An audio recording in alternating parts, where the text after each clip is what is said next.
So I had the chance to meet with some of the kids in the program today. Where are you? Scream out. There you go. I love those kids. And so what I thought I would do, because they gave me a little bit of time to say whatever I want, is offer you a little bit of some observations for your future. I have 5 little rules that you can follow as you find your spark and bring your spark to life. The first is to go after the things that you want. Let me tell you a story. So a friend of mine and I, we went for a run in Central Park. The Roadrunners organization, on the weekends, they host races. And it's very common at the end of the race, they'll have a sponsor who will give away something, apples or bagels or something. And on this particular day, when we got to the end of the run, there were some free bagels. And they had picnic tables set up, and on one side was a group of volunteers. On the table were boxes of bagels, and on the other side was a long line of runners waiting to get their free bagel. So I said to my friend, let's get a bagel. And he looked at me and said, the line's too long. And I said, free bagel. And he said, I don't want to wait in line. And I was like, free bagel. And he says, it's too long. And that's when I realized that there's 2 ways to see the world. Some people see the thing that they want, and some people see the thing that prevents them from getting the thing that they want. I could only see the bagels. He could only see the line. And so I walked up to the line.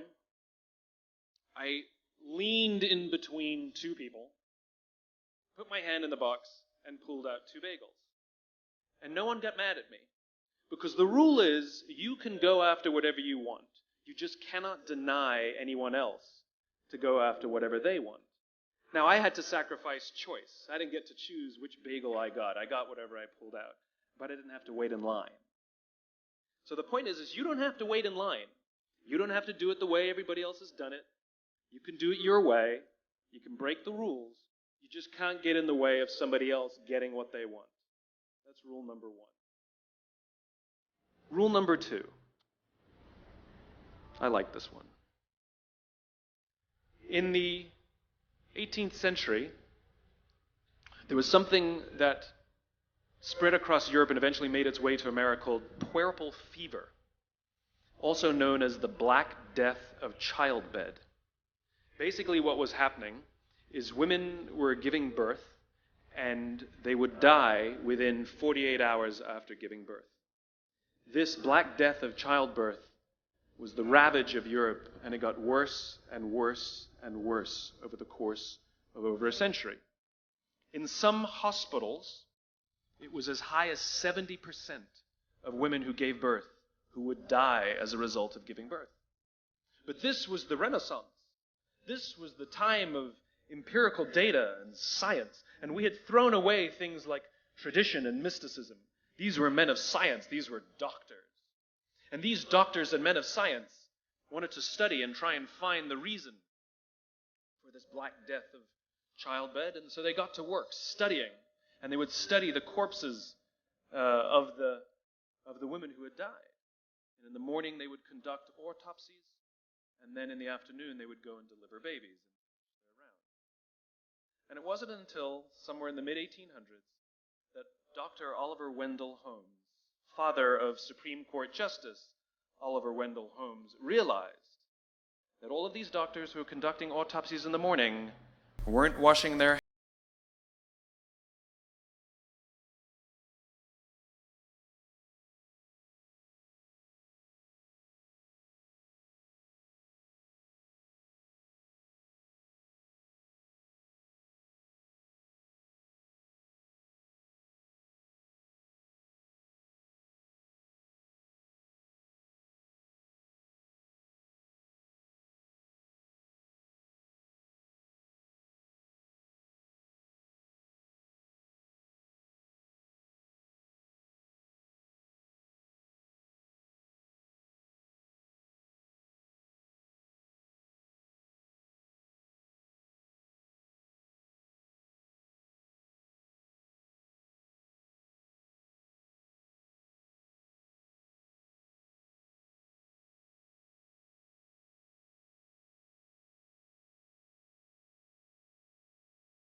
door and found my way backstage. And when I asked someone, "Do you have any coffee?" he pointed to the coffee machine in the corner, and I poured myself a cup of coffee into this here styrofoam cup.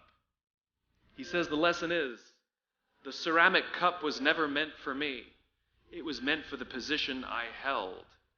I deserve a styrofoam cup. Remember this. As you gain fame, as you gain fortune, as you gain position and seniority, people will treat you better. They will hold doors open for you. They will get you a cup of tea and coffee without you even asking. They will call you sir and ma'am, and they will give you stuff. None of that stuff is meant for you. That stuff is meant for the position you hold. It is meant for the level that you have achieved of leader or success or whatever you want to call it. But you will always deserve a styrofoam cup. Remember that. Remember that lesson of humility and gratitude. You can accept all the free stuff. You can accept all the perks. Absolutely, you can enjoy them.